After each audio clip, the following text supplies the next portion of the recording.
Lesson 2, Unit 3, Objective Analysis. The second step in the LFA is to have a good understanding of the solutions to the problem. This step includes the development of the objective tree, the clustering of all possible strategies, and finally, the selection of the best strategy to address the focal problem. Objective analysis uses the information from the problem tree to develop the solutions. Objective analysis describes the positive aspects of a desirable future situation and the means to achieve them, from a problem to an objective, from a negative statement to a positive statement. This is also a participatory process that will require the involvement of key stakeholders. This group can be the same group that participated in the problem analysis.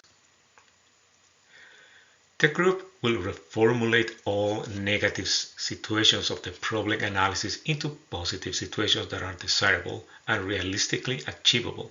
In this process, the effects will become the ends, the focal problem will become the objective, and the causes will become the means.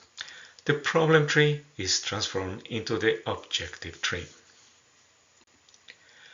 The goal is to turn the problem into an objective and to convert the negative statements into positive ones. The causes become means and the effects turn into ends. For example, a cause identified in the problem tree as limited access of target population to sanitation facilities will become a means such as increased access to sanitation facilities. An effect identified as high incidence of school absenteeism will become an end such as reduced incidence of school absenteeism. This conversion is applied to all causes and effects developed in the problem tree. Once all the conversions have been completed, the result is the objective tree. Similar to the problem tree process, participants in the analysis decision will need to review the objective tree and verify that it is complete and that the statements for means and ends are valid and understandable. Words or concepts that are too vague or problems that are unrealistic to transform are to be avoided. The result is now a complete objective tree. The next step is to cluster all the means and ends by the sector they belong to. For example, a cluster with means and effects related to construction of sanitation facilities, another on capacity building, and another on building community. Each objective tree will have different types of clusters. The group will rearrange the means and ends into the logical clusters. Each cluster then becomes an option that the organization could consider as a project in order to address the focal problem, but the organization or the donor may not be interested in funding all the strategies. A decision needs to be made to select the best strategy. The final step is to select the strategy for the intervention. This step is designed to allow the group to select and focus an intervention on a preferred strategy. Depending on project funding, time, and relevance, a planned intervention might not be able to address all the causes. The group will need to consider a number of issues when making these decisions.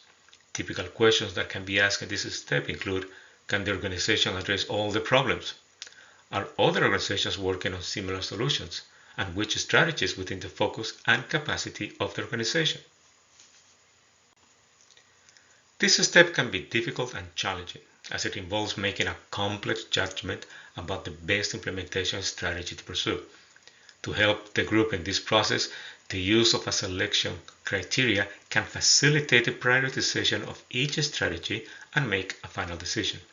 Some of these criteria include how this strategy aligns with the organization's strategy, the availability of funding, feasibility of the technical solutions, and even the environmental impact of the solution. All these can be used as criteria to help select the best strategy. Using a simple matrix, each criteria is given a weight according to what the organization considers as important in this decision. The group will then give to each strategy a grade, for example, from 1 low to 3 high. The grade is then multiplied by the weight to obtain a final value. The total values are added and the strategy with the highest value will be the one that has met the criteria. The last step is to select and agree on the strategy that has the best chances for success. It meets the criteria and is not a duplication of efforts from similar projects. The strategies that were not selected remain as potential risks if they are not addressed by other projects. For the focal problem to be fully solved, all causes need to be addressed. That is why the chosen strategy only contributes to the solution of the problem. The selected strategy is the one with the most realistic and will offer the most benefit for those facing the problem. The objective tree is the information that will help develop the next step in the LFA, the log frame matrix. Using the information from the means, objectives, and ends and other information, it is possible now to design the results change of the project, the inputs, activities, outputs, outcomes, and impact of the project.